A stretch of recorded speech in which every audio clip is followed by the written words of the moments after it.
Okay, Pokemon Stadium has been under a lot of heat right now, and it's because of the many bugs, infinites, and straight up glitches that can happen on this stage.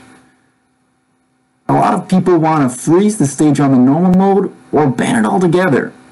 But in this video, I'm going to give a case for why Pokemon Stadium should stay legal.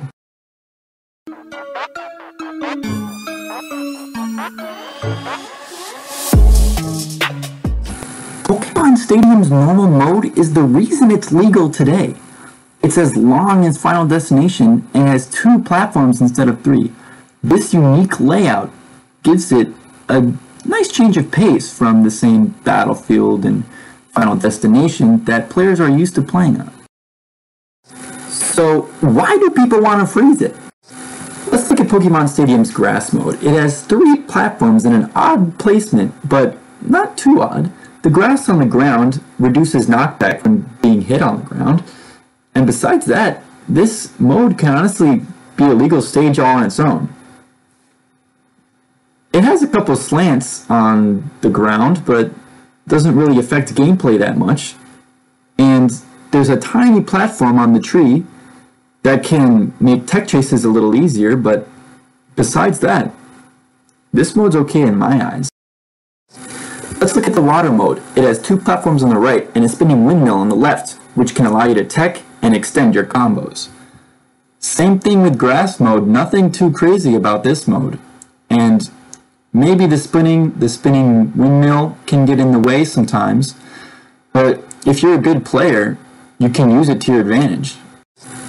The rock mode is when things start getting crazy. It has weird platform placements in the middle and a giant cliff on the far left of the stage. These are called pit fights, and a lot of top players avoid them when the stage comes on and move to opposite sides of the stage. And this is what makes it exciting, because everyone is waiting to see who will go in, who will not go in, what will happen. People are cheering for the one player to not go in, but they just can't help themselves, so they go in. And what results is utter chaos. And that's why I think this stage should stay.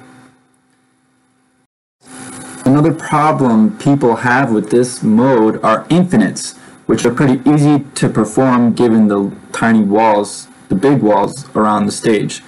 But this can actually help lower tier characters against high tier characters by performing these infinites. And they're not truly infinite because the stage will eventually change back to the normal mode. Okay, Pokemon Stadium's fire mode is the one reason people keep pointing at this to ban or freeze Pokemon Stadium.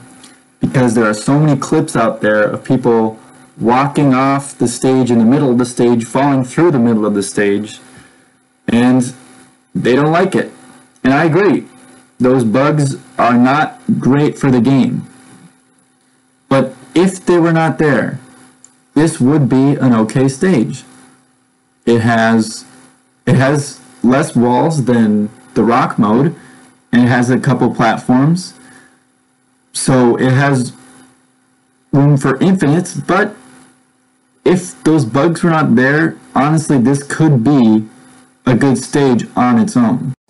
The final stage can be awesome with combos like this. And it can feel annoying with combos like this. Besides the bugs, I think players don't like this stage because it makes them feel claustrophobic. Melee players want to be able to move, and they hate it when they're stuck teching on a tiny platform or trying to navigate around a weird tree structure. This is what makes Pokemon Stadium so hard to play on. It's a difficult stage to play on because players aren't used to moving around these unique platform layouts. They're not similar to Battlefield and Final Destination. This is why I think Pokemon Stadium takes a lot of skill to play on. Watch this next clip to see what I mean.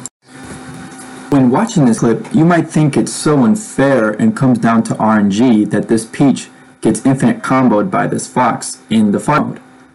But actually, the Peach if he was a good player, could realize that in the background there's a blinking fire mode, and he had ample time to realize that fire mode is coming up and he's in a bad position of the stage. This is why Melee is such a great game, because you can choose different stages to play on, and there's a whole different side of the game you have to worry about. Games like Street Fighter only have one stage that's just a box. Melee, you have to think about 20 different things that have to happen with the stage. I want to end by saying no, we cannot ban Pokémon Stadium altogether. It's too iconic of a map, and it's necessary to mix things up and keep things spicy in the meta today. And if we have the power to freeze Stadium, which I'm okay with, but if we have the power to freeze Stadium, why can't we just fix the fire mode so people can't fall through the stage? If we can have a bunch of custom stages in 20XX, we can definitely fix Pokémon Stadium to not be so buggy. Okay, thanks for watching.